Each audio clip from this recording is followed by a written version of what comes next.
श्री कृष्ण कहते हैं कि जो घड़ा आधा भरा होता है वह ज्यादा बचता है और जो पूर्णता भरा होता है वह मौन रहता है।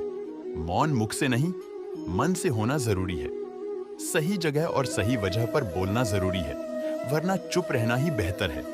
ऐसा नहीं है कि बुद्धिमान व्यक्ति बोलना नहीं जानते, वह चुप रहता है क्योंकि वह जानते हैं कि उन्हें कहाँ बोलना है। जब कुछ कहने को हो तभी कहिए, अगर कुछ कहना चाहते हो तब मत कहिए।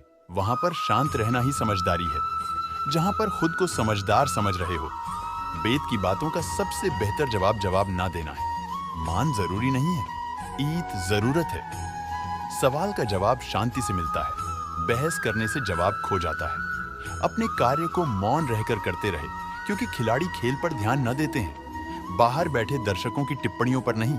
हर बात का जवाब देने बैठ जाएंगे तो कभी लाजवाब नहीं बन पाएंगे।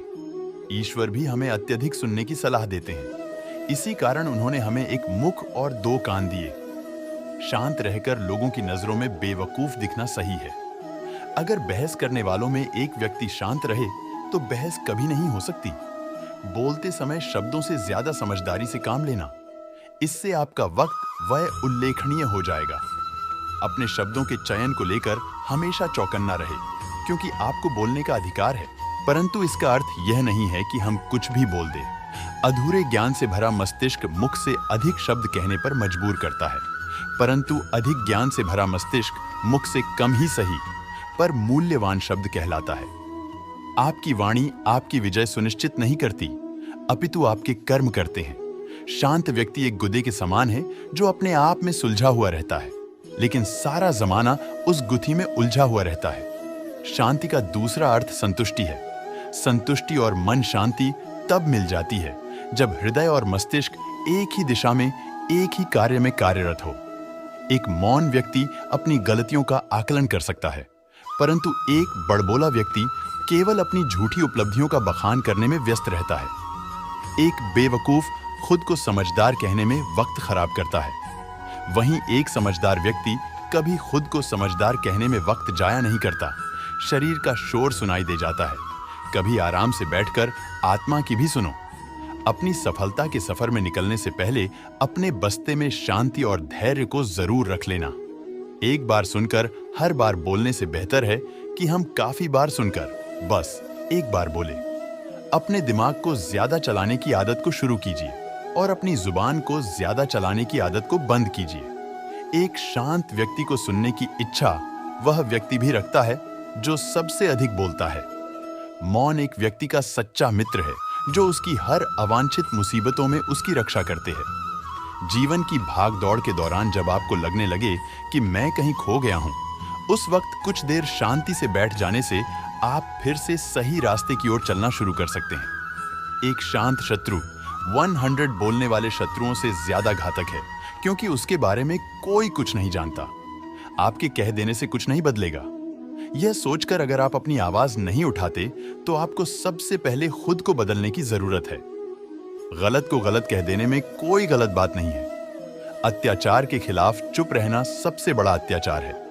समाज वहां बोलता है जहां चुप रहना चाहिए और वहां चुप रह जाता है। जहां बोलने की आवश्यकता है, दूसरों पर हो रहे अत्याचारों को चुपचाप देखने वालों याद रखना, वक्त सबका आता है। रईस गलती भी कर दे तो कोई कुछ नहीं कहता, और गरीब कुछ सही भी कर दे तो सबको गलत लग जाता है। अत्याचार उसी पर ज्यादा होते हैं जो चोटों को छुपाए फिरते हैं। अत्याचारों को शांति से बैठकर देखने से अच्छा है उनके खिलाफ आवाज उठाई जाए। ज्यादा बोलना कमजोरी है, परंतु निडर होकर सत्य बोलना एक दिव्य शक्ति है। मुझे अकेले रहना पसंद है, अकेलापन नहीं। सुकून से बैठकर दौड़ भाग के दिन याद करना मुस्कुराहट भी देता है और शांति भी। अगर लग रहा है सब कुछ खत्म हो गया है तो नई शुरुआत करो, अभी जिंदगी बाकी है। आज आप जिस शांति की तलाश में है, कल शांति से बैठकर इसी भाग दौड़ को याद कर हंस रहे होंगे। आप जिंदगी बीत गई, दुनिया क्या कहेगी? इस फिक्र में बाद में पता लगा दुनिया को अपने सिवाय किसी की फिक्र ही कहां है। जब बयान करता रहा अपने हालातों को तब सब चुप थे। आज चुप क्या हुआ? सबको मेरे हालातों को जानना है। सलाह चुपचाप सुन लेनी चाहिए, पर सोच समझकर माननी चाहिए। दिल की बातें केवल दिल से सुनी जा सकती है, शब्दों से नहीं।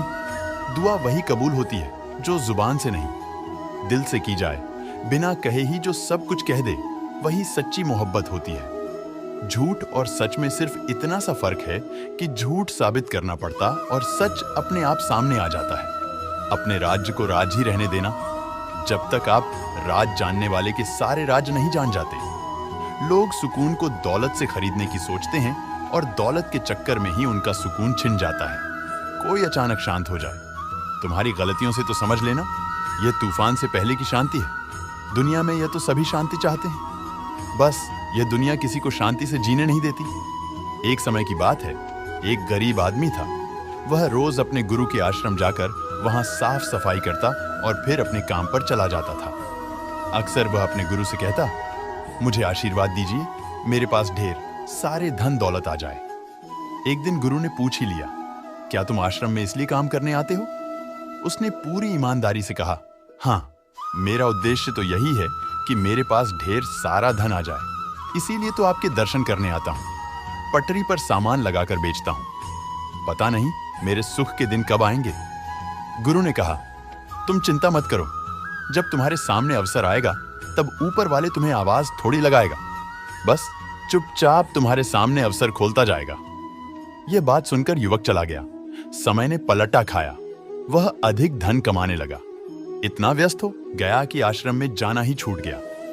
कई वर्षों बाद वह एक दिन सुबह ही आश्रम पहुंचा और साफ सफाई करने लगा। गुरु ने बड़े ही आश्चर्य से पूछा, क्या बात है, इतने वर्षों बाद आए हो? सुना है बहुत बड़े सेठ बन गए हो। वह व्यक्ति बोला, बहुत धन कमाया, अच्छे घर में बच्चों की शादियां की, पैसों की कोई कमी नहीं है, पर दिल में चैन नहीं है। ऐसा लगता था रोज सेवा करने आता रहूं, पर आ ना सका। गुरुजी, आपने मुझे सब कुछ दिया, पर जिंदगी का चैन नहीं दिया। गुरु ने कहा, तुमने वह मांगा ही कब था? जो तुमने मांगा वो तुम्हें मिल गया ना, फिर आज यहां क्या करने आए हो? उसकी आंखों में आंसू भर आए। गुरु के चरणों में गिर पड़ा और बोला, अब कुछ मांगने के लिए सेवा नहीं करूंगा, बस दिल को शांति मिल जाए।